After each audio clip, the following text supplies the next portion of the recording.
You know, we kind How long before you joined before until Guy separated from Gene? How long did you guys have working with seeing Guy and Teddy and being part of the GR production as a group? well, when we soon as we moved up to New York, uh, I learned the MPC, the drum machine. So I started doing beats. Me and Spec, and we would send them to Gene on cassette tape. And I remember one beat we sent to him on cassette tape, and next thing you know, we hearing it on this group called Star Point. Okay. So it was the same beat me and Spec did and the same keyboard. So, but we didn't care if we didn't get no credit. We were just happy to hear our, drum beat and melody on and we were like, yeah, we did that. We sent that beat to Gene.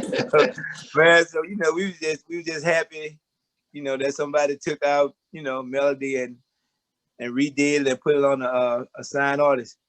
But then, how much time did you have working with, say, Gene or Teddy before the split? Oh, well, the split came. We went to I think we went to New York in the summer. We did the tour. As soon as we got there, we was in rehearsal hall like that next Monday. And so we would rehearse in one room, Guy would rehearse in the next room. So as soon as we got there, we was in the mix. We're like, Teddy would come and see us.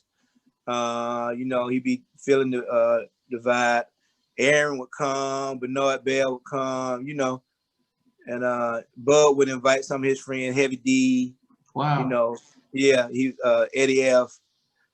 And they would come see us. Then after we rehearse, we'll go sit in with Guy rehearsal, and it was like one big family. So we was like that all the way up to December.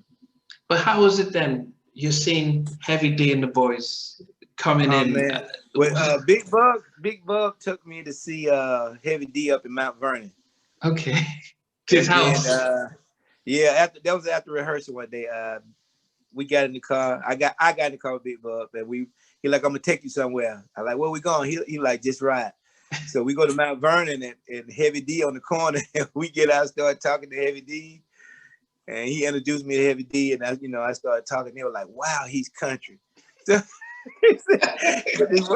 and this one girl said, she said, he's so country. She said, but I like it.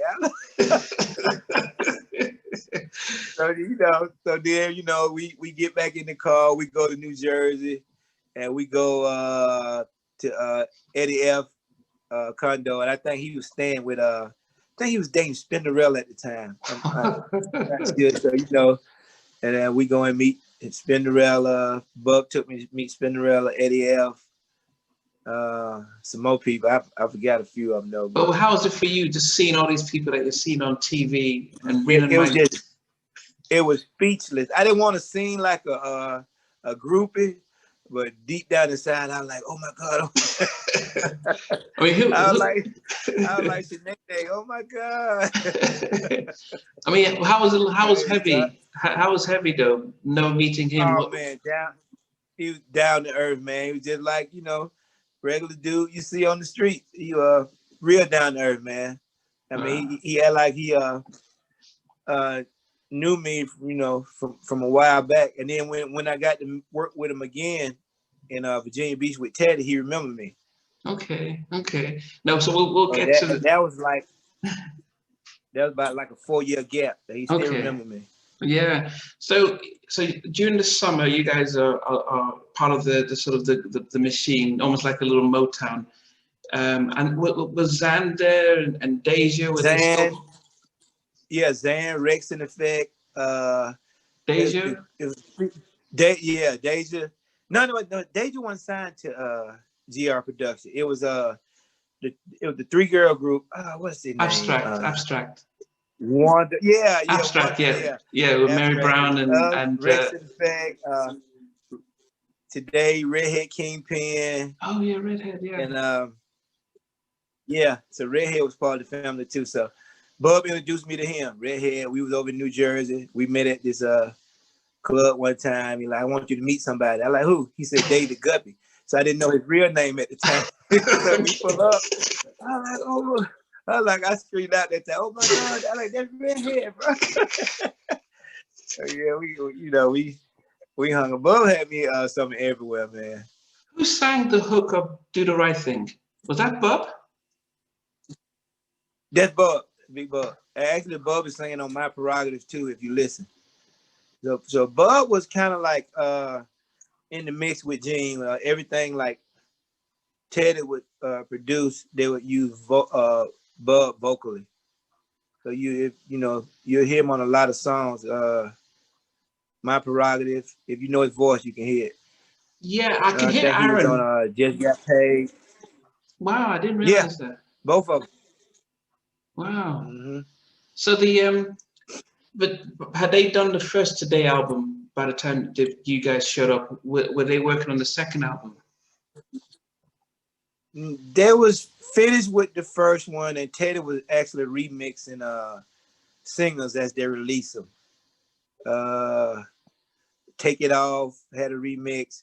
The only one they didn't remix was him and me. I guess they didn't think Him and Me needed a remix. I guess they made an extended version, but he never remixed it.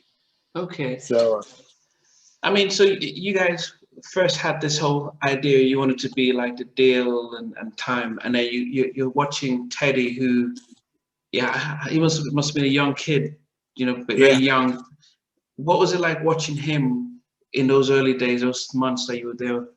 man, it was like unbelievable, and that was kind of like the first celebrity we saw when we actually went to New York. We was driving down one of the highways, and we glanced over on the other side of the highway, and we saw Teddy in a red M3 BMW. and we were and Spec saw it like that's Teddy. I was like, no, it ain't. He said it was Teddy, and I glanced and I saw a figure, but I said after that wasn't Teddy. So come to find out, when we get to rehearsal the next day, he pulled up in a red M3 BMW. Okay. So it was him. Okay. But then when you did how was he when you first meet him? Was he down to earth, or was he like, Oh yeah. He was down there. Where we started was that, so this was when you guys, you meeting Teddy. What was it like seeing him, and not just a person, but more so the fact that he was just producing hit after hit, hit after hit. We couldn't believe all that was coming from that young kid, man. So we just be sitting up in their rehearsal just in awe, just like wow, and just couldn't believe it till we actually saw it in person. Was he always? I mean, was he always in the studio just creating music, or what was he?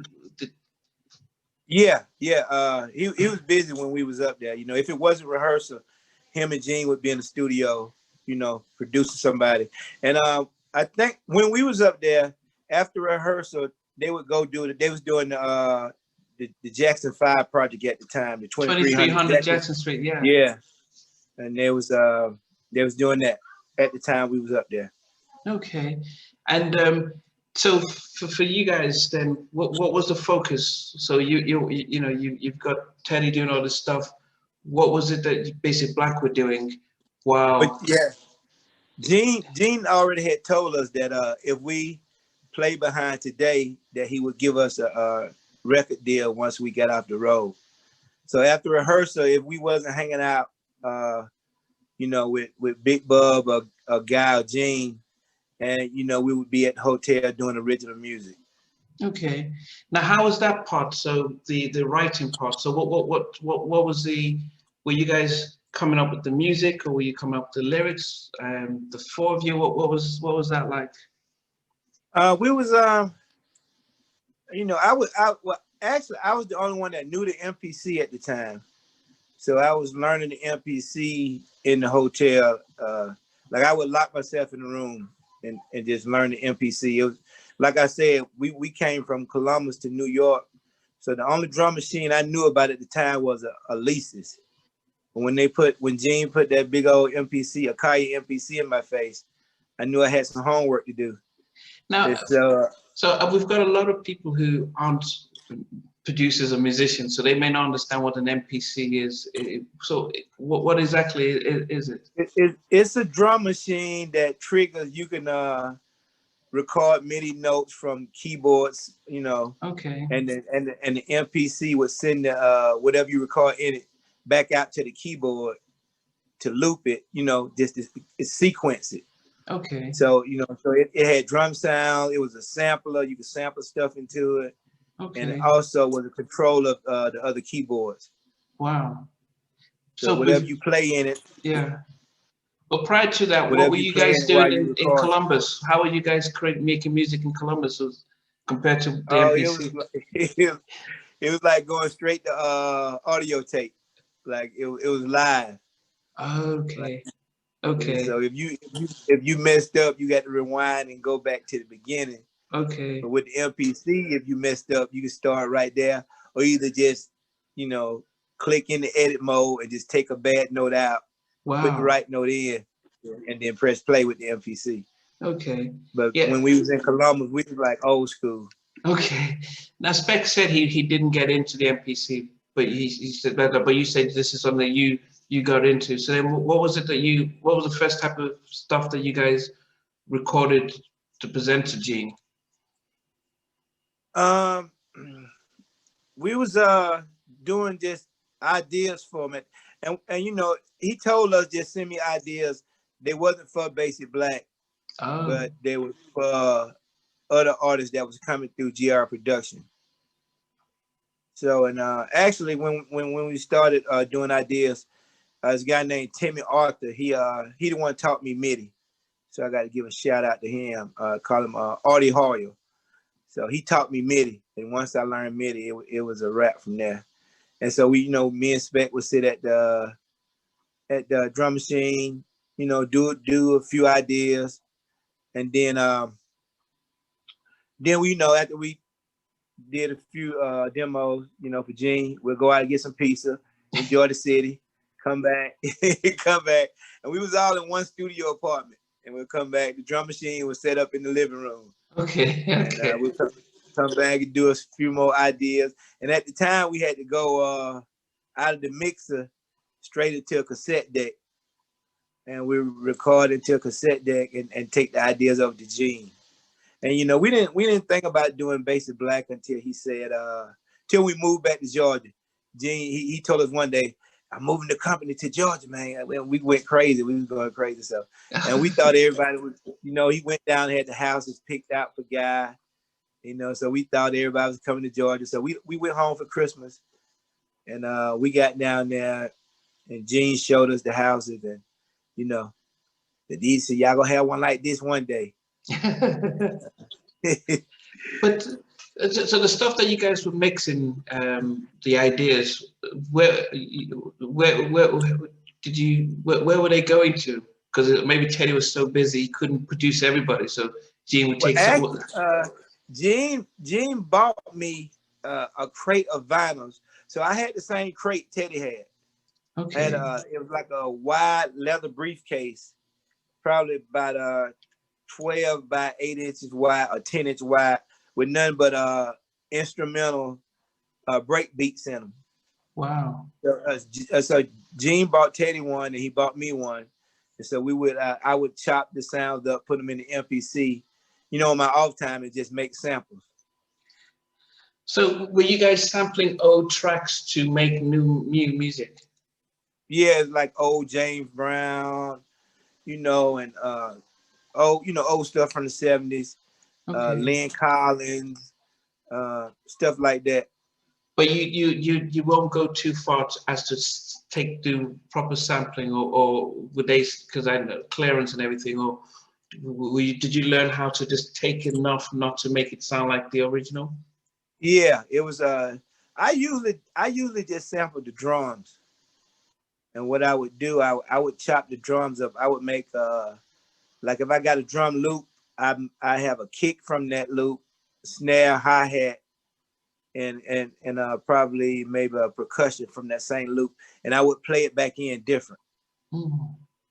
Okay, so but during those times when you guys were doing that, did any of you mentioned one of your tracks with another group, but did you hear any more stuff that you guys were creating that went to other artists that you without credit? I think that was the only one at the time because he was working on Starpoint close to the time Gene was getting ready to move the company to Georgia.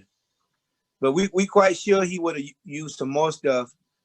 But you know, we knocked out Starpoint, I think, before the turn of the year. And then Gene said we moving to Georgia around New Year. And you know, he still had some ideas from us. But you know, as soon as we got back to Georgia, that's when the split happened. Could you see anything happening while you guys before Christmas to show that there was some issues happening? We heard stuff, but we didn't want to believe it because Gene was telling us different. But we were hearing, you know, from other people like, you know, they guy about to leave Gene, and you know, but Gene was telling us, you know, nah, everything's good. Guy ain't going nowhere, and you know, we're gonna be one big family down here in Georgia. What about Today, Bub Today, and those guys? Were they in the middle as well? What? Yeah, they Gene said everybody said the whole company was coming to Georgia. But then when the split happened, what happened to Today? I think Today followed Teddy. It was either Teddy or Gene. Okay. So, you know, being that Today knew Teddy longer than they knew Gene, you know, a few of them stayed up in New York and New Jersey with Teddy. And us and Zan came down south with Gene. Okay. And Timmy Arthur. He had Timmy Arthur as the artist too. He was a real talented guy. Okay. But then for you guys, before the split though, did you think that did you get enough? I mean, did you get to even see Teddy work before the split? Well, yeah, once I learned the drum machine, I feel we had enough to do you know, anything we wanted musically. Oh. Because we was kind of talented too as a group. Okay. Okay. So you guys moved back to Georgia. You hear about the split. Did you feel as if how was it like knowing when the split actually did happen? Guy and half Bub, who you seem to have had a good relationship with, going to one side, and how did it feel for you? It kind of felt down for a minute, you know, because we were looking forward to be like that GR production, you know, New Jack Swing family, and you know, we didn't take it too good at first, but you know, at the end of the day, we knew we had a job to do too. So yeah.